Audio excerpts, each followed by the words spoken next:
তিনি একজন হিন্দি চলচ্চিত্রের জনপ্রিয় অভিনেত্রী।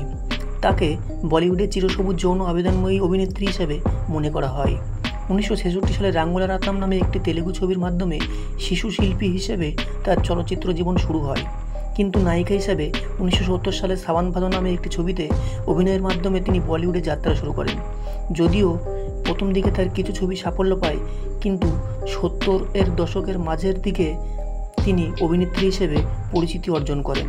তিনি প্রায়ই তার সৌন্দর্য নিয়ে আলোচনা করেছেন এবং যখন তিনি প্লাস্টিক সার্জারি সম্পূর্ণ করেন তখন ভারতীয় মিডিয়া তাকে যৌন আবেদন প্রতীক হিসেবে আখ্যায়িত করে।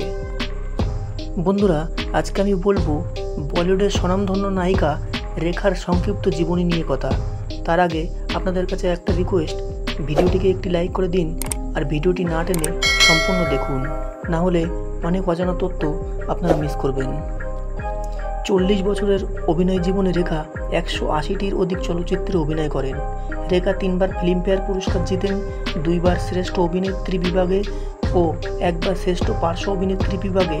1981 সালে উমরাও জান চলচ্চিত্রে অভিনয়ের মাধ্যমে জাতীয় চলচ্চিত্র পুরস্কার লাভ করেন তিনি। রেখা তামিল চলচ্চিত্র অভিনেতা জেমিনি গণেশন ও তেলুগু অভিনেত্রী পুষ্পা ভ্যাল্লির ঘরে ভারতের চেন্নাইয়ে 10ই অক্টোবর 1954 সালে জন্মগ্রহণ করেন। বড় হয়ে রেখা তার বাবার পদচিহ্ন অনুসরণ করেন। যদিও তিনি অর্ধেক তামিল এবং অর্ধেক তেলুগু, কিন্তু তিনি তার বাড়িতে তেলুগু ভাষাতেই কথা বলেন। এছাড়াও রেখা ইংরেজি, হিন্দি এবং উর্দু ভাষায় অনর্গল কথা বলতে পারেন। রেখা পিতামাতা বিবাহিত ছিলেন না এবং শৈশবে তার পিতা তাকে স্বীকার করেননি। শৈশবেই রেখা স্কুল ত্যাগ করেন এবং অভিনেত্রী হিসেবে তার ক্যারিয়ার গড়ে তোলেন। রেখা 1966 সালে তেলুগু চলচ্চিত্র রাঙ্গুলা রত্নম এ বেবি ভানুরেখা নামে শিশু শিল্পী হিসেবে প্রথম অভিনয় করেন। পরিণত অভিনেত্রী হিসেবে রেখার প্রথম কাজ হল রাজকুমারের বিপরীতে কন্নড় চলচ্চিত্র অপারেশন জ্যাকপট নার্লি CID 999। একই বছর তিনি তার প্রথম হিন্দি চলচ্চিত্র আঞ্জানা সফরে অভিনয় করেন। তিনি পরে দাবি করেন যে বিদেশি বাজার দখল করার জন্য তাকে মুখ্য অভিনেত্রী বিশ্বজিতের সাথে একটি চুম্বন দৃশ্যে অভিনয়ের জন্য অনুপ্রাণিত করা হয়েছিল এবং চুম্বন দৃশ্যটি লাইফ ম্যাগাজিনের এশীয় সংস্করণে ছাপা হয়েছিল। চলচ্চিত্রটি সেন্সরজনিত সমস্যার সম্মুখীন হয় এবং প্রায় এক দশক পর 1979 সালে দো শিকারী শিরোনামে মুক্তি পায়। 1970 সালে তিনি দুটি চলচ্চিত্রে অভিনয় করেন, প্রথমটি তেলুগু আম্মা আকসম ও দ্বিতীয়টি সাওয়ান ভাদো। দ্বিতীয় ছবিতে বলিউডে তার অভিনয়ের অভিষেক হিসেবে গণ্য করা হয়। তাকে হিন্দি ভাষা রপ্ত করতে হয় কারণ এটি তার মাতৃভাষা ছিল না। সাওয়ান ভাদো হিট তকমা লাভ করে এবং রেখা রাতারাতি তর্কা খ্যাতি অর্জন করেন। এই সফলতার পরও তার মুখশ্রীর জন্য তিনি প্রায় অবজ্ঞার শিকার হন। তিনি কয়েকটি চলচ্চিত্র কাজের প্রস্তাব পান, তবে কোনোটি উল্লেখযোগ্য ছিল না এবং চরিত্রগুলো জাঁকজমকপূর্ণ তরুণী ভূমিকা ছিল না। এই সময় তিনি রাম কাপুর কা লক্ষণ 1972 সাল, কাহানি কিসমত কি 1973 সাল ও পিরাঞ্জা এবার বাজার না যায় 1974 সাল সহ কয়েকটি সফল চলচ্চিত্রে অভিনয় করেন। তৎপূর্বে তিনি তার অভিনয় দক্ষতার জন্য আলোচিত ছিলেন না।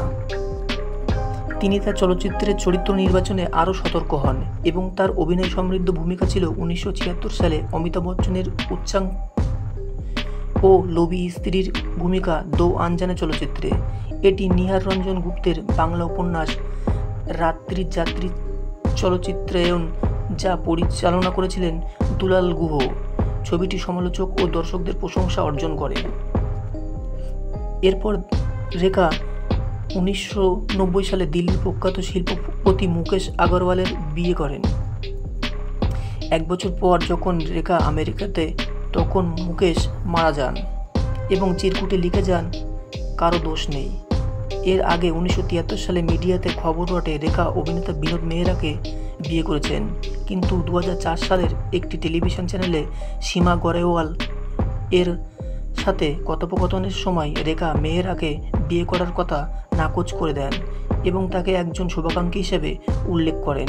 বর্তমানে রেখা মুম্বাইয়ের বান্দ্রায় তার নিজের বাড়িতে বসবাস করছেন। রেখার কিছু উল্লেখযোগ্য চলচ্চিত্র সমূহগুলি হল দো আনজানে 1976 সাল, আলাপ 1977 সাল, ইমান ধরব 1977 সাল, খুন পাসিনা 1977 সাল, গঙ্গা কি সুগন্ধ 1978 সাল, মুকদ্দর কা সিকান্দার 1978 সাল, ঘর 1978 সাল, আরও অনেক। তো বন্ধুরা, এই ছিল রেখার সংক্ষিপ্ত জীবন কাহিনী। এমনই মহান ব্যক্তিদের জীবন সম্পর্কে জানতে হলে চোখ রাখুন WB মাওয়ালি চ্যানেলে। দেখা হচ্ছে এমনই কোনো মহান ব্যক্তির জীবন কাহিনী নিয়ে অন্য ভিডিওতে। ততক্ষণে সবাই ভালো থাকুন, সুস্থ থাকুন। ধন্যবাদ।